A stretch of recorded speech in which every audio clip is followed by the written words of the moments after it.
Hey les bambins, j'espère que vous allez bien, en tout cas moi ça va nickel. On se retrouve aujourd'hui pour une nouvelle vidéo sur deux championnats différents, la Serie A et la Ligue 2, la D2 française, entre le 1er et le 4 août, avec d'abord en Serie A la Roma contre l'AC Milan, le Napoli contre la Lazio de Rome, l'Inter de Milan contre la Fiorentina et enfin Empoli contre la Juventus de Turin. Et pour la Ligue 2, Bordeaux contre Auxerre, Amiens, Guingamp, Laval contre Caen et Grenoble contre Bastia. N'oubliez pas de venir nous rejoindre sur le site VIP des réseaux sociaux, tout est à l'écran et en description. Le petit pronostic qui va bien avec la critique positive ou négative, ça fait avancer. Et n'oubliez pas le petit pouce, vous n'êtes vraiment pas beaucoup à le mettre, n'hésitez pas à venir valider mon travail, cela peut me motiver pour faire d'autres vidéos. Et surtout, abonnez-vous, on est quasiment au-delà des 14 300 exceptionnellement bien. On attaque avec la Serie A et pour l'instant, au classement, 4 équipes se partagent la première place avec 2 victoires, l'AC Milan, Naples, l'Inter de Milan et le Hellas Vérone. En fin de classement, 3 équipes n'ont pas encore gagné, la Lazio, Empoli et Sassuolo. Et on attaque avec l'AS Roma contre l'AC Milan. Les Romains ont fait une préparation plutôt modeste, jouant des adversaires comme Farennes, comme Toulouse, où ils ont d'ailleurs perdu 2-1. Et le Partizan Tirana, malheureusement, ils ont très mal débuté la saison, faisant match nul contre la Salernitana, 2 buts partout d'entrée de jeu, et perdant 2-1 au Hellas Vérone. Et ils attrapent un gros morceau, l'AC Milan, qui de son côté a gagné ses 2 rencontres, 2-0 contre Bologne et 4-1 contre le Torino. Ils attaquent tambour battant cette saison. Pourtant, leur préparation avait été assez chaotique, avec 3 défaites contre le Real, la Juve et Barcelone, 3 gros bras européens.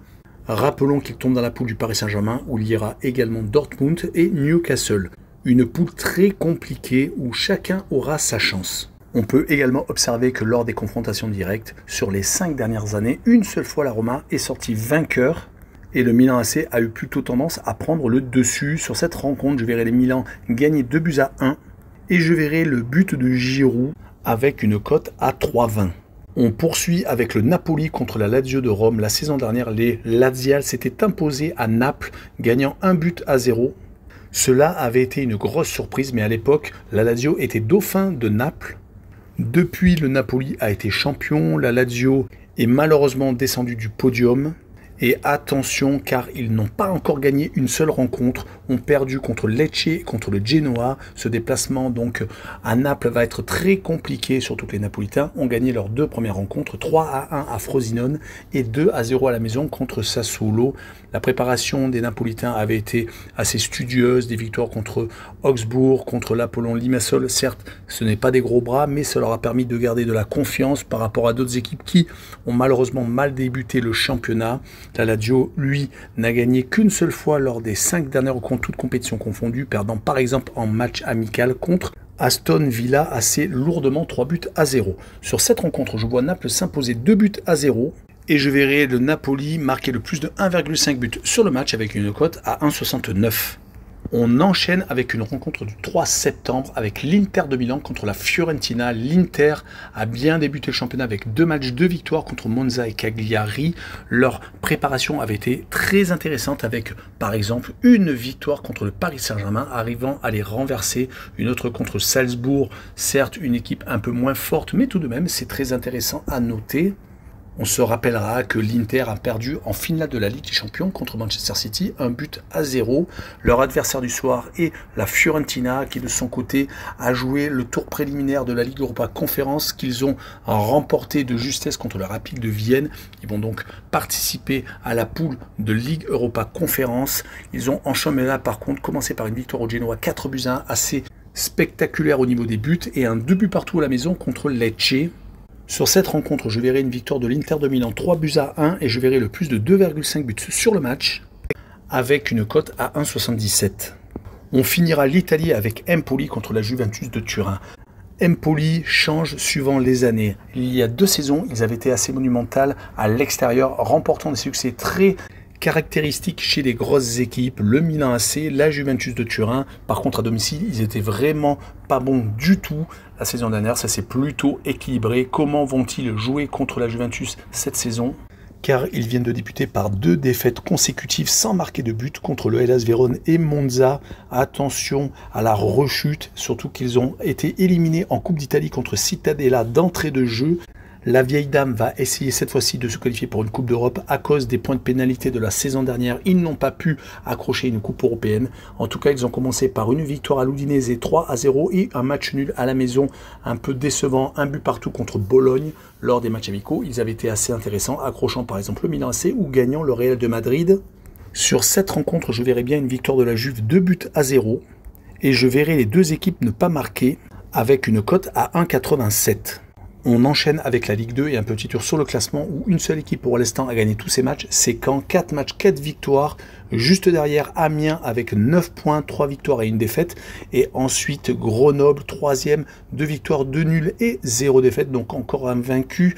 Dans la fin du classement, 2 équipes avec un seul petit point sur 4 rencontres disputées.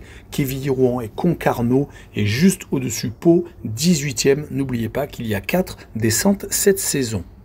Et on attaque avec Bordeaux contre Auxerre. Les Bordelais ont rectifié le tir après le 3-0 encaissé d'entrée de jeu à Pau. Ils ont gagné leurs 2 matchs à la maison contre Concarneau et Amiens sans prendre de but. Très intéressant. Et surtout un 0-0 à Ajaccio où il y a eu énormément de heurts entre supporters. Mais cela finalement s'est fini par un 0-0. Donc pour l'instant 7 points en 4 rencontres pour les Girondins.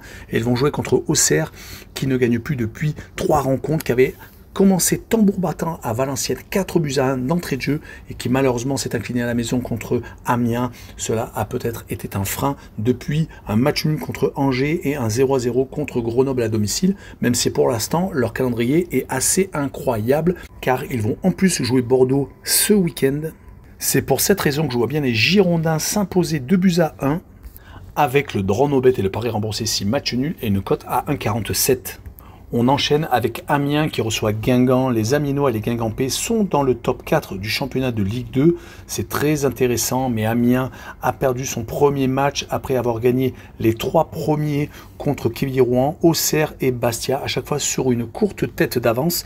Mais leur défaite à Bordeaux les a un peu freinés. Ils sont tout de même seconds au classement, ce qui est déjà pas mal. Et ils vont jouer contre Guingamp qui de son côté s'est imposé assez lourdement contre Pau 4-0 après avoir gagné la première journée 4-1 à Annecy. Au milieu, malheureusement, une défaite à domicile qui les a fait redescendre légèrement au classement, mais ils sont toujours 4e. Une défaite contre Dunkerque 1-0 et le 0-0 obtenu à Valenciennes montre qu'ils sont tout de même capables de bien défendre 2 clean sheets consécutifs entre donc les nordistes et contre Pau. Sur cette rencontre, je verrai bien une victoire d'Amiens 1-0 et je verrai le moins de 2,5 buts sur le match et une cote à 1,73.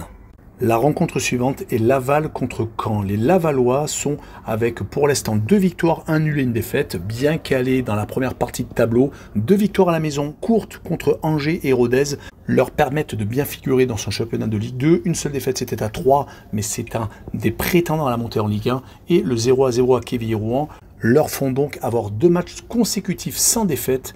Mais le match contre Caen est sans doute un match charnière car les Canets sont premiers, ont gagné toutes leurs rencontres, gagnant à chaque fois sans prendre de but contre le Paris FC, contre Pau, contre Concarneau et contre Ajaccio et à chaque fois au moins 2 buts marqués. Sur cette rencontre, je vois tout de même Laval marquer un but mais perdre 2-1 contre les Normands. Et je verrai le draw no bet et le pari remboursé si match nul avec une cote à 1,53. Et on finira par Grenoble contre Bastia. Les Grenoblois ont quasiment démarré parfaitement avec 2 victoires et 2 matchs nuls, mais surtout 0 but encaissé. Une victoire au stade Geoffroy-Guichard, puis une victoire 2-0 contre le Paris FC et des gros adversaires rencontrés contre Troyes et Auxerre. Une défense imperméable totalement et ils vont jouer contre Bastia où ils vont espérer enchaîner un 5e clean sheet qui de son côté a gagné 2 rencontres à la maison contre Valenciennes et contre Troyes, renversant d'ailleurs les Troyens. 2 matchs à l'extérieur par contre, une défaite à Amiens et un match nul à Concarneau lors de la journée initiale. Mon pronostic sera une victoire 1-0 des Grenoblois avec le moins de 2,5 buts sur le match et une cote à 1,66. Voilà, on en a fini avec cette vidéo. N'hésitez pas à venir nous rejoindre. Ciao les bambins!